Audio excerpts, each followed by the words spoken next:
Prince Harry, the man who famously declared he wanted to break free from the shackles of the royal family, seems to have developed a curious case of royal amnesia. In a recent appearance on The Tonight Show starring Jimmy Fallon, the Duke of Sussex, in a moment of apparent self-aggrandizement, requested to be addressed as Your Highness. This audacious demand, coming from a man who vehemently criticized the institution he once belonged to, has further solidified his image as a man consumed by contradictions and a relentless pursuit of self-pity. Harry's plea for royal recognition, while seemingly innocuous, is a stark reminder of the deep-seated contradictions that define his post-royal life.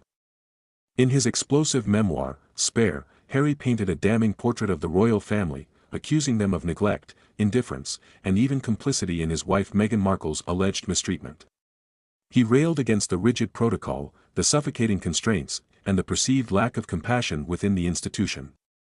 Yet, here he is, seemingly yearning for a vestige of that very same royal pomp and circumstance. It's a perplexing turn of events, to say the least. Harry, who once yearned for a life of normalcy and freedom from the spotlight, now seems to be desperately clinging to the remnants of his royal identity. He wants to have his cake and eat it too, to enjoy the perks of celebrity and the freedom of a private citizen.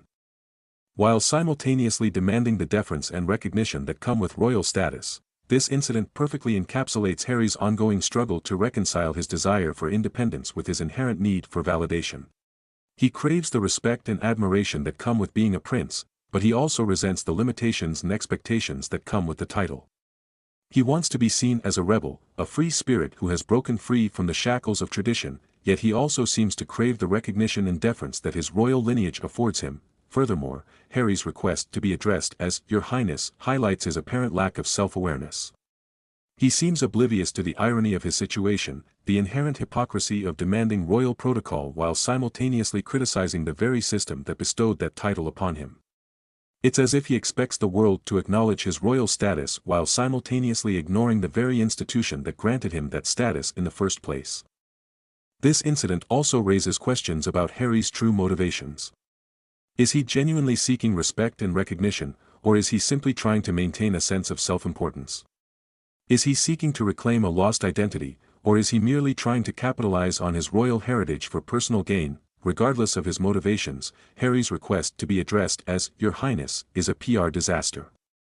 It has further tarnished his image, portraying him as a man consumed by contradictions and a relentless pursuit of self-pity. It has also alienated a significant portion of the public who are growing increasingly weary of his constant complaints and self-aggrandizement. In conclusion, Harry's plea for royal recognition is a stark reminder of the deep-seated contradictions that define his post-royal life. It is a perplexing turn of events for a man who once yearned for a life of normalcy and freedom from the spotlight. His request highlights his apparent lack of self-awareness and further solidifies his image as a man consumed by contradictions and a relentless pursuit of self-pity.